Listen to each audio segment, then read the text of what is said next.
Hello tout le monde, on se retrouve dans une nouvelle vidéo qui m'a été demandée. Vous vouliez en savoir un petit peu plus sur le Bozal. Du coup voilà, je vais tâcher de vous faire ça, de vous mettre plein de petites vidéos pour que vous voyez un petit peu le travail que je fais avec. Le Bozal il se présente comme ceci. Donc là vous pouvez voir la moumoute que j'ai rajoutée qui normalement n'y est pas. Là donc vous avez le nœud qui a déjà été fait. Je vous mettrai peut-être une vidéo de comment faire le nœud, c'est super simple en fait.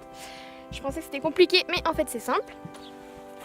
Et de ce nœud part une troisième arène entre guillemets, ce qui sert en fait à tenir votre cheval en main, voilà, hop, comme ça au bout, à tenir votre cheval en main et vous passez au-dessus là, quand vous marchez à côté. Et après, quand vous montez à cheval, il faut l'attacher à votre pommeau. Du coup voilà, je l'ai attaché au pommeau comme vous pouvez voir juste là, d'une longueur quand même assez suffisante pour que quand elle baisse la tête, elle soit pas gênée. C'est à peu près la longueur de mes cates quand elles sont au repos. Et voilà. L'exercice de base pour travailler avec un Bozal, c'est tout simplement de tourner en carré. Alors ça a l'air un peu bizarre quand on dit ça, mais en fait voilà, vous mettez à la base sur un cercle et il faut essayer de tourner en angle droit. Moi personnellement pour ça, je garde ma jambe intérieure au contact et je pousse avec la jambe extérieure jusqu'à ce que la jument pivote sur son postérieur interne.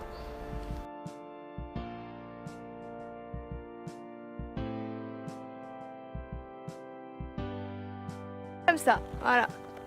Comme ça, marchez. Voilà. Et quand je veux aller à gauche, hop, et je repose. Jusque là tout va bien. À gauche et je repose. À droite. Je regarde où je vais. Et après avec le truc en l'air, c'est vraiment pas facile, sincèrement. Bref.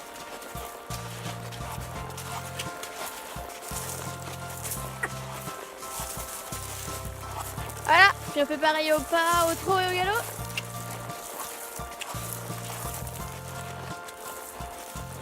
C'est assez marrant comme ça.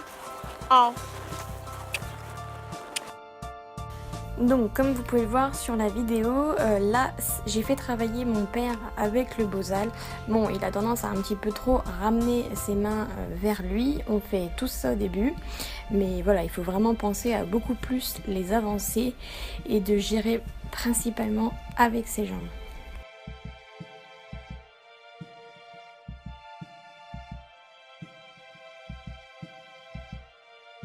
Donc une fois que votre cheval répond bien à votre jambe au niveau de la direction, vous pouvez partir au trot.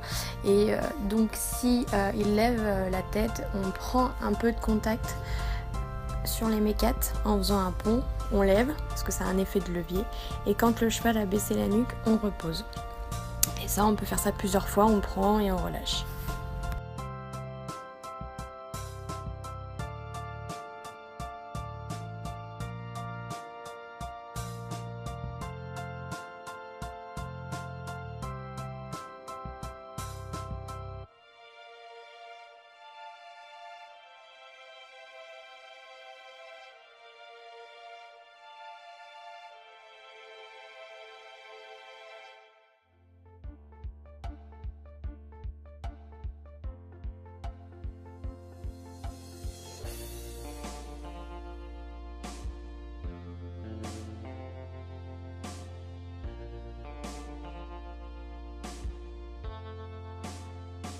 Après, pour le galop, moi personnellement, je me sers principalement de ma position, de ce que j'ai pu apprendre de différents stages que j'ai vus, autant en western qu'en dressage.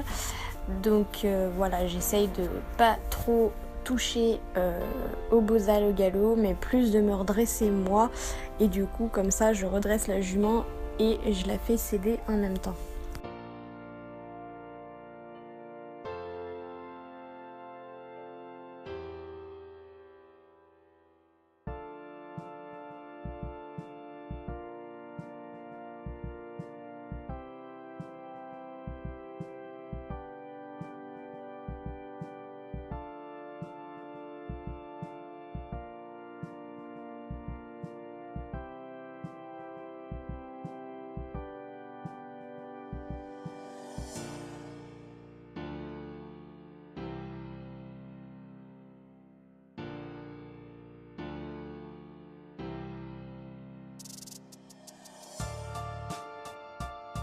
Alors j'avais demandé sur Instagram s'il y avait des questions en rapport avec le Bosal et on m'en a posé quelques-unes donc je vais y répondre.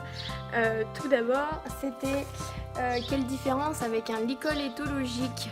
En fait il faut savoir que moi personnellement je trouve que le Bosal pour une énassure, donc une bride sans mort, est beaucoup plus stable qu'un licol éthologique. Après c'est qu'un point de vue personnel. Le licol éthologique, moi je l'utilise souvent pour longer parce que j'aime bien longer en licol éthologique. Par contre voilà, après monter en licol étho c'est pas trop mon truc. Après il y a des gens qui sortent en concours en licol étho donc pourquoi pas. Mais voilà, après en soi je pense que c'est les mêmes zones de pression qui sont utilisées, c'est juste que le licol en cuir est une... Enfin le licol en corde, c'est fin, ça passe derrière la nuque, devant, que le Bosal c'est plus une grosse muserolle en cuir tressé, et après voilà c'est une bride de cuir normale, donc je pense que le licol étho a quand même plus de pouvoir de pression au niveau de la nuque. Alors quel intérêt j'y ai trouvé par rapport à un licol éthologique? Moi j'y ai trouvé plus de finesse alors que je viens de dire que le licol éthologique était plus fin. Mais moi pour monter personnellement en western, c'était quand même ce qu'il y avait de plus adapté. Le Bosal voilà, c'est je prends, je relâche, je pose ma main et après moi ça va m'aider dans mon travail donc forcément j'ai opté pour le Bosal par rapport au licol éthologique ou même au side pull, j'aurais très bien pu prendre un side pull aussi. Alors oui, le Bosal à la base c'est quand même pour les poulains, ce qu'il faut savoir c'est qu'on s'en sert en western avant de les passer en mort de bride ou en mort à une main. Voilà, moi fait exprès cette année j'ai pas pu sortir en compétition avec mon cheval, Pearl n'était pas mise à une main, donc j'allais pas la mettre à une main comme ça en 5 minutes pour aller en concours.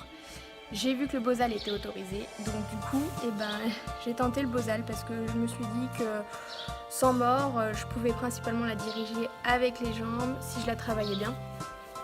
Donc voilà, et au final elle a super bien réagi au Bosal, elle fait du bon travail avec maintenant que j'ai un peu plus compris certains points. Donc voilà, je suis vraiment contente d'avoir opté pour ce choix-là. Ça m'a fait découvrir aussi une montre que j'avais pas forcément l'habitude de trop faire. Et voilà.